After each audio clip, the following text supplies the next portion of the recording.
No vídeo de hoje, a psicóloga Josiane Coutinho faz uma reflexão sobre as doenças provenientes de fundo emocional e finaliza um pouco falando sobre as diferenças na psicanálise. Gostou do tema? Então assiste até o final.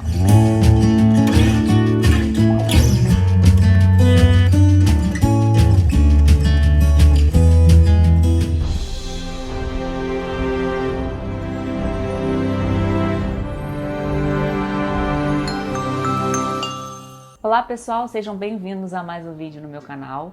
Hoje com a presença da psicóloga Josiane Coutinho. Ela é presidente da Unifop aqui em Petrópolis, que é uma cooperativa de saúde e reabilitação.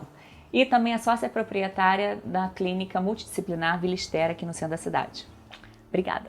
Por eu ter artrite reumatoide, e eu vou falar muito sobre isso no canal, eu já até falei sobre meus tratamentos e vou chamar alguns especialistas para falar sobre isso. No seu caso, Josiane, como psicóloga, eu queria que você falasse um pouquinho das doenças de fundo emocional.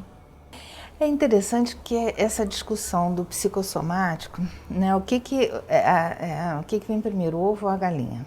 Né? É uma discussão mais ou menos assim. Sim. Até onde o meu psiquismo afeta o meu corpo, até onde o meu corpo afeta o meu psiquismo, ou o que está primeiro ali em linha. Eu tenho artrite reumatoide. Eu sempre ouvi muitos médicos falando, pode ser de um fundo emocional também. E que às vezes eu até nem tenho consciência disso. Aconteceu alguma coisa para desencadear, que você lembra? Não, eu não lembro. Só que da mesma maneira que eu tenho artrite reumatoide, que eu não sei se foi de fundo emocional, no momento que ela começa a atingir o meu físico, né, que me impede de fazer algum movimento, eu lembro que no início eu fiquei muito chateada e isso me irritou bastante. Claro que eu acabo superando e me agitando, mas eu acredito que muitas pessoas que têm uma doença que atacam o físico também, para ter uma cabeça boa é complicado, né? Isso acaba atacando, mexendo com o nosso emocional. Isso acaba né? sendo um pouco no meu dia a dia no hospital, porque a pessoa que está adoecida, ela também está em sofrimento emocional. Sim. Não tem como você atravessar uma doença ou atravessar o adoecimento de alguém que você ama sem você sofrer emocionalmente. Né? Então, por isso essa coisa do ovo da galinha, Sim, né? É uma interlocução o tempo inteiro. Né? O psiquismo vai estar afetando o corpo vai estar afetando o psiquismo. É muito difícil você conseguir fazer esse corte, né? O que veio primeiro. Mas uma coisa que eu acho importante falar é que eu gostaria, que eu vejo isso no meu dia a dia do hospital, é desculpabilizar a pessoa. Porque quando o médico fala que é uma doença de fundo emocional, a pessoa acaba se culpando. Né? Então eu criei isso, como assim? Eu fui responsável pelo meu adoecimento. Verdade, né? Exatamente. E foi o que você bem colocou. É um fenômeno. Teve alguma coisa, algum acontecimento na sua vida? Você não consegue apontar. Às vezes você consegue até apontar uma situação de estresse maior que pode ter contribuído. Não, às vezes uma tensão mesmo, uma tensão mental que você passou pouco aquilo, pode não ser uma coisa ruim exatamente. Sim. Eu falo muito isso, a gente associa o estresse a algo ruim. Pode não ser. Se você vai casar, se você vai viajar, se você vai mudar de país, é um estresse, por uma coisa extremamente positiva, prazerosa, mas é um estresse. Né? Gera ansiedade. Gera ansiedade, só que a gente consegue mais visualizar o estresse ligado a algo ruim, né? A um problema. Entendi. Mas não necessariamente. Né? Qualquer mudança de vida, qualquer coisa que impacte na sua vida vai ser um estresse. A questão é uma graduação, se um estresse vai ser menor ou maior e a minha capacidade de lidar com aquele estresse. E isso a gente pensando nas situações do cotidiano que eu consigo identificar. Sim. Só que o nosso psiquismo não é só a racionalidade, não é só o que eu recordo. Sim, eu vejo muito isso em mim também, porque às vezes o meu corpo reage, uma dor de cabeça, né, alguma coisa assim, que eu não tenho consciência de que eu passei por um momento de estresse. Mas o meu corpo está reagindo. Porque às vezes não é um estresse clássico, não é um problema clássico, não é algo que você possa dar uma dimensão de alguma coisa que pudesse lhe afetar. Sim. E aí é que entra essa estrutura do psiquismo que não é só o racional. O racional é o que a gente vê e esse é só a ponta do iceberg. Né? O psiquismo ele é muito mais profundo. Então, às vezes, determinadas coisas tocam pontos desconhecidos nossos, se a gente puder didaticamente falar assim. Sim.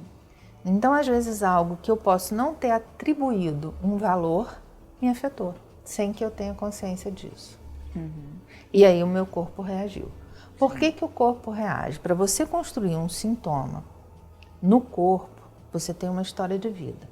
O sintoma no corpo, ele não aparece da noite para o dia. É assim, eu tenho em algum lugar um ponto de tensão que ele se soma, é como um ímã, as coisas vão acontecendo e vão se colando até que forma um volume que o meu psiquismo começa a não dar conta daquele volume e aquela tensão vai buscar uma via para se escoar. E a gente não tem a menor consciência de onde Não. E o trabalho de análise, ele é um trabalho de casca de cebola. Vida, a né? gente tem que ir voltando e tirando as camadas para você conseguir fortalecer, vamos botar dessa maneira, o teu psiquismo, porque a energia psíquica, ela tem que sair... tornar consciente o nosso inconsciente, né? Em algum grau. Em algum grau. Alguma coisa, né? Pelo menos o mais importante, o que a gente tem que... Parar de fazer sintoma. O mais importante é parar de fazer sintoma, é parar de sofrer. As pessoas não têm consciência disso, né? Se soubessem da importância da psique, né? Do nosso psicológico. Tomar consciência é parte da solução. Não, mas eu digo assim, eu digo que às vezes a pessoa teve um câncer ou teve um problema no estômago, que pode ser de fundo emocional, na maioria das vezes. O câncer, isso já tem estudos que mostram também, muitas vezes, o gatilho é emocional. Sim. Mas não é exclusivamente. Não, isso claro, que eu falo, você tem uma estrutura de corpo ali, de que é uma armadilha que está pronta, você tem, principalmente no câncer, né? Você tem hábitos de vida, você tem questões genéticas envolvidas, né? E às vezes o gatilho é emocional. Você passa por uma situação de estresse, a armadilha já está ali pronta e aí a doença aparece. Mas a doença existe. Eu já ouvi muitas pessoas também que fazem né, se sentem angustiadas quando o médico fala que é de fundo emocional, que dá a sensação que aquela doença não está no corpo, está só na cabeça dela. Não, a lesão existe. Existe, não, é físico. Uma úlcera, por exemplo, que é classicamente associada ao estresse emocional. Mas a úlcera está ali. Se você fizer uma imagem, você vai ver aquele machucado no estômago da pessoa.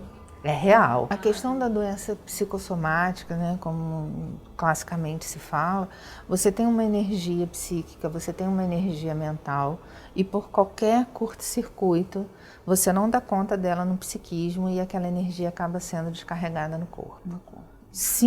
Simplistamente falando, é isso. Então, por que a terapia ajuda? Porque eu vou achando formas de lidar com aquilo que é psíquico dentro do psiquismo e vou tirando essa sobrecarga do meu corpo. Todo mundo, né? Todo mundo assim, deveria fazer terapia. Eu tento ser comedida nisso. Eu acho que a terapia é um grande caminho para ajuda. Para autoconhecimento, gente. Para autoconhecimento, você não precisa ter um problema. Não precisa ter um problema para ir a terapeuta. Autoconhecimento. Quando você se conhece, começa a entender a sua vida... Você tem mais armas. Exatamente. Você tem mais armas. Se eu não sei mas só o autoconhecimento, ele não sustenta uma análise. Isso aí eu estou falando de análise. Claro que não, Porque assim, a gente, dentro da psicologia, você tem várias linhas de tratamento. Você tem as terapias comportamentais. Você conhecer o que você tem. Então, por exemplo, às vezes eu posso achar que está tudo bem na minha vida. Começo a fazer terapia para um autoconhecimento, para eu me conhecer. E eu começo a ver que eu tenho um monte de coisa que tem que ser trabalhada. Isso aqui vai dar uma outra... Isso aqui vai dar uma outra... tema, né? Outro tema. Mas eu acho até que é importante. Eu estou procurando. Eu acho até que é importante, porque assim, a proposta do teu canal é saúde. Sim, né? sim. Então a gente precisa levar esse tipo de informação para as pessoas. A psicologia, ela tem várias linhas de tratamento, várias linhas teóricas que norteiam a técnica do profissional. Né? Que as pessoas ficam, terapia, psicologia, psicanálise, o que é isso? Né? Então, esses nomes, eles vão vir de acordo com a prática do profissional. Né? A psicanálise não é restritiva à psicologia. Tem muitos médicos que são psicanalistas. Então, por isso que qual é a diferença? Isso. Quando eu me formo na faculdade de psicologia, eu saí com o título de bacharel, Sim. com habilitações para trabalhar na área escolar, na área clínica e na área organizacional. Escolhi desde a minha formatura a área clínica. Dentro da área clínica, que é a do consultório, eu vou ter essas linhas teóricas que vão nortear a minha prática. A gente tem a terapia cognitivo-comportamental, que hoje é muito falada. A gente tem a psicanálise, que também é muito falada. Dentro da psicanálise, a gente ainda tem as linhas. A gente tem Freud, tem Lacan, tem Jung, tem Melanie Klein, tem Bion. Eu tenho que conhecer tudo isso para escolher um terapeuta. Dentro da psicanálise, a gente ainda tem essas ramificações e isso vai afetar o modo de funcionamento do profissional. Dentro da linha teórica que o profissional escolher, ele vai ter a sua prática direcionada dentro do que foi o estudo daquele caso ali específico do paciente. Daquela teoria, né? Dentro do que foi, o que aquela teoria te diz como modo de funcionamento adequado para um tratamento. Então, dentro da psicanálise, a gente ainda tem vários ramos. E a gente tem, eu sou das antigas, são as existenciais humanistas. Sim. A primeira que você falou... Cognitivo-comportamental. Como é que é? A cognitivo-comportamental, ela não considera o inconsciente, ela vai considerar o comportamento. E aí, dentro do que a cognitivo-comportamental traz como orientação, você tem algumas tarefas. É comum o profissional perguntar ou pedir, você então me faça uma lista das coisas que você rasa, tá? Das coisas que você gosta. Isso lembra um pouco o trabalho do coach. Trabalho do coach. Isso, é todo dentro da orientação cognitiva. Dentro da orientação da psicologia. E ela tem um valor muito grande quando você vai tratar, por exemplo, adicções. Né? A pessoa que tem uma compulsividade alimentar. Sim. Um uso de álcool e drogas. Sim.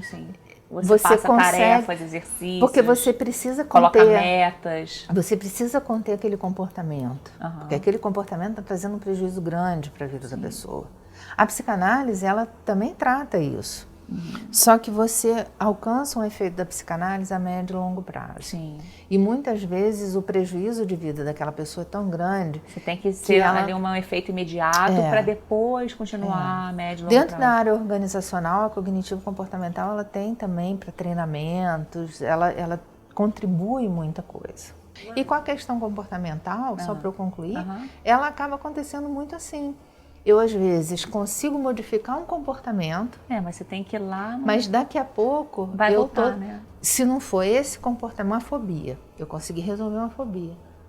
Né? Mas daqui a pouco eu estou com alguma outra questão. É imediato, mas você tem que buscar lá no profundo para entender o que está desencadeando isso. Né? Daqui a pouco eu vou estar me vendo de novo, se não for com problema igual, com um problema similar. Você falou que a psicanálise tem várias linhas, e isso é uma pergunta que eu tenho, porque eu nunca sei. Até na hora de escolher, por exemplo, um psicólogo, o psicólogo trabalha nessa linha assim, trabalha na psicanálise. Você falou que tem a linha freudiana, aí tem a lacaniana, junguiana. Qual a diferença básica? Claro que, gente, se for explicar... Não, assim, básico. Dentro da freudiana ainda tem os pós-freudianos. É uma dúvida minha. Eu falei assim, gente, eu vou escolher uma psicanalista, mas que eu preciso me identificar. Né? E aí tem essas linhas diferentes. A diferença vem do modo de funcionamento. A gente tem, como eu estava falando, as outras áreas, né, são prerrogativas dos psicólogos. Então, para eu fazer uma terapia cognitivo-comportamental, uma terapia existencial humanista, eu tenho que ser psicólogo. No caso do psicanalista, essas orientações dentro da psicanálise vão ditar o meu modo de funcionamento. Qual a leitura que eu faço dos sintomas e do que aquele paciente me traz. O Jung, ele tem uma visão muito mais espiritualista. Ele considera muito a espiritualidade, ele considera a religiosidade, ele considera o inconsciente coletivo, os símbolos. Né? Então isso faz uma leitura completamente diferente daquilo que o paciente me traz. Os freudianos, na verdade os pós-freudianos, eles estão muito presos a um rigor, vamos botar assim, de funcionamento, que é quando a gente... Padrões. Quando a gente fala, isso clássico, né, é meio difundido, eu fui, ele não falava nada, né, aquele Isso. Né, a pessoa estava ali, ela não falava nada, eu fiquei falando 50 minutos, que geralmente tem esse tempo também clássico, e não me falava nada, porque tem essa neutralidade, né, o que distingue, assim, que fica como marca dos freudianos e pós-freudianos dentro do que se tem como orientação da linha, é essa neutralidade do psicanalista. E aí vem nessa coisa, aquela pessoa que não se mostra, que você não sabe nada da vida do profissional, que ele não fala nada, ele não te dá nenhum feedback. Sim. Isso clássico, tá? Tô meio caricaturando, uma caricatura exatamente do que se tem como compreensão desse profissional. E aí a gente tem Lacan, que traz, e eu particularmente, né, eu estudo Lacan, eu gosto, me identifico com Lacan, e foi onde eu me situei, né, nos meus estudos. Quando eu comecei a estudar Lacan, eu pensei, estou no meu lugar. Por quê? O Lacan, ele é muito criterioso no estudo que ele faz do psiquismo, e ele trabalha com a fala. Então, eu não vou... E os freudianos, eles fazem muita interpretação, né? Eles têm essa orientação no tratamento. Por isso Lacan, fica muito observando muito, ouvindo muito. Tem essa coisa da interpretação. E o Lacan, ele é muito fiel à fala da pessoa. Né? Então, o que você fala me diz do seu inconsciente. Exatamente. E a escuta psicanalítica, né, ela tem que ser uma escuta apurada para eu conseguir, dentro daquilo que você falou, identificar o que são os seus significantes, o que está te inodando como sujeito, o que está carregado. A sua fala te entrega, né? Exatamente. Você vai colocando ali.